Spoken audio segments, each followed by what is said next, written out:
Você já ouviu falar em varizes? Sabe como elas surgem? Quais são os tratamentos?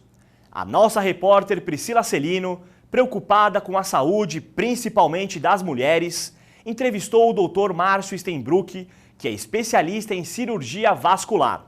Confira! Olá, hoje eu vou conversar com o Dr. Márcio Stenbruck, que é especialista em cirurgia vascular. Tudo bom, doutor? Tudo bom, é um prazer estar com vocês e poder tirar um monte de dúvidas. Doutor, nós ouvimos falar muito de varizes, mas afinal, o que são as varizes? Bom, essa é uma pergunta que me fazem pelo menos umas 200 vezes por dia. Bom, as varizes, na verdade, são dilatações, de veias, fazendo com que o sangue não circule adequadamente dentro delas.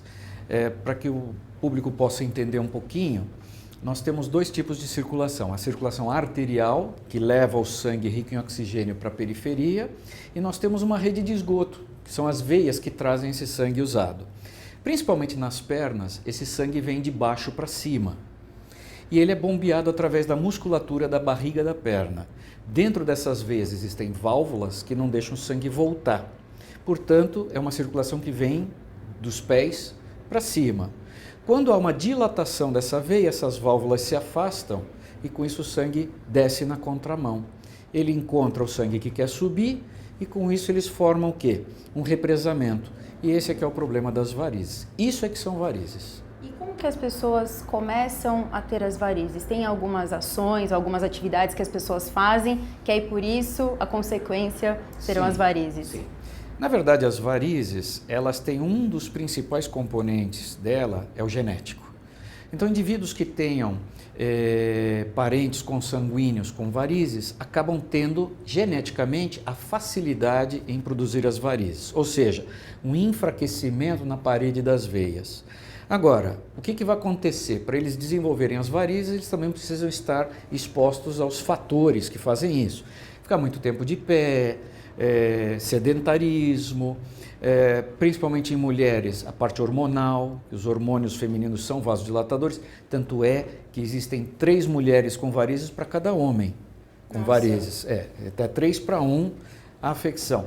A gestação também é uma causa que aumenta a formação de varizes e assim vai. Então o indivíduo não cria as varizes do nada, ele também tem que ter vamos dizer, um facilitador para isso. E o senhor estava falando das mulheres, o salto alto é um vilão? O salto alto é um vilão. O salto alto é um vilão porque ele impede que o indivíduo faça aquele caminhar como se fosse um mata-borrão com o pé. Conforme a gente encosta o calcanhar e levanta o pé na ponta do pé, a musculatura da panturrilha que faz esse movimento, ela massageia as veias internas da perna e com isso fazem com que o sangue suba. Quem usa salto alto direto, muito tempo, ela anda feito um robô. Então acaba não utilizando tanto a musculatura e isso acaba represando o sangue também nas pernas. É um fator prejudicial. E o tratamento, como é que é feito? Bom, aí nós temos que entrar nos diversos tipos de varizes. Eu costumo classificar as dilatações venosas em 3. A primeira dilatação são aqueles capilares fininhos, avermelhadinhos ou arroxeadinhos, que mais parecem teias de aranha. Aquele vasinho, que o leigo chama de vasinho, é chamado telangiectasia. Aquele é um capilar que se dilatou e se tornou visível. Normalmente, esses vasinhos, se não tratados, eles podem crescer cada vez mais e se transformar em o que a gente chama de varizes dérmicas, que são vasinhos bem mais saltados e podem provocar sangramentos e tudo mais. No início, é o que mais incomoda esteticamente a mulher, principalmente a mulher. O tratamento dele é simples, basicamente, hoje em dia a gente associa o laser e a escleroterapia, ambos unidos, ou seja, somadas essas técnicas, a gente tem uma eficácia e uma eficiência muito maior. Porém, esses tipos de vasinhos acabam sendo alimentados por pequenas veias doentes, que já é o segundo tipo de vaso dilatado, que são as microvarizes, ou pequenas varizes. Então são veias pequenas, isoladas, que se dilataram e passaram a alimentar esses vasos. Então a primeira imagem que passa na cabeça da mulher, eu vou no vascular para fazer aplicação nos vasos. Mas mal ela imagina que 85 a 90% dos vasos tem uma veia alimentando, que a causa desses vasos é justamente a má circulação. Então o que acontece? Se for numa pessoa inescrupulosa que já vai deitar o paciente e começar a fazer aplicação, ela pode não tratar o problema, ela vai só mascarar um pouquinho o efeito, mas não a causa. Doutor, o senhor falou de 2 tipos, mas tem ainda um terceiro, né? Sim, o terceiro tipo, na verdade, são as varizes propriamente ditas. Então, são aquelas microvarizes, né, que seria o segundo tipo. O paciente olha, não incomoda, vai deixando aquilo, vai crescendo, e aí sim, pode formar o terceiro tipo, que são aquelas varizes encaroçadas, que já produzem sintomas, e são as temidas varizes que podem causar complicações se não tratadas, entre elas a trombose, a tromboflebite, feridas, manchas, e nesse caso, infelizmente, todos são cirúrgicos. Aí já não tem mais como tratar em consultório. Para examinarmos um paciente vascular, em primeiro lugar, ele tem que estar na vertical, tem que estar de pé. E assim nós vamos palpando, examinando e olhando primeiro o que os olhos enxergam, né? E muitas vezes a gente se depara com pequenos vasos, alguma coisinha do gênero, mas nós não temos certeza do que mais tem por trás disso. Aí lançamos mão hoje de um equipamento que utiliza a realidade aumentada para que possamos ver onde os olhos nus não enxergam.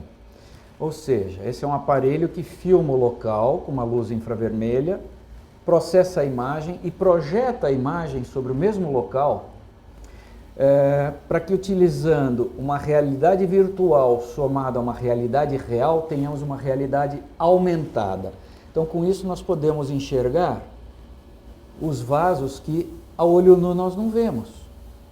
Nós aqui só conseguimos enxergar isso, mas na verdade nós temos mais coisas aqui. Então, como vocês podem ver, nesse caso, diferente do outro, aqui nós já temos varizes mais proeminentes. E, mostrando o que eu havia dito na entrevista, vasinhos que são alimentados por isso daqui. Aqui o sangue está parado e ele acaba retroalimentando esses vasinhos.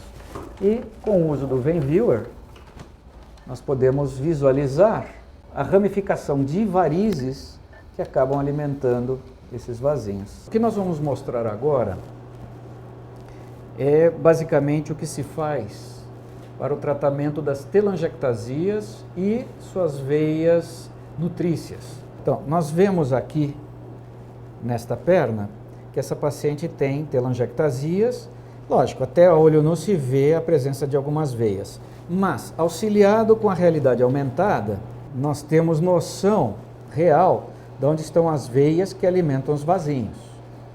Muito bem, então com uma programação adequada do equipamento laser, se pega uma composição entre energia, tempo de exposição e frequência, e nós pegamos primeiro os vasos mais profundos.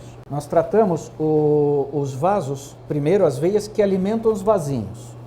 Para isso utilizamos esse equipamento, que sopra um ar gelado a menos 35 graus. E aí sim, nós podemos fazer o trabalho atirando nos vasos.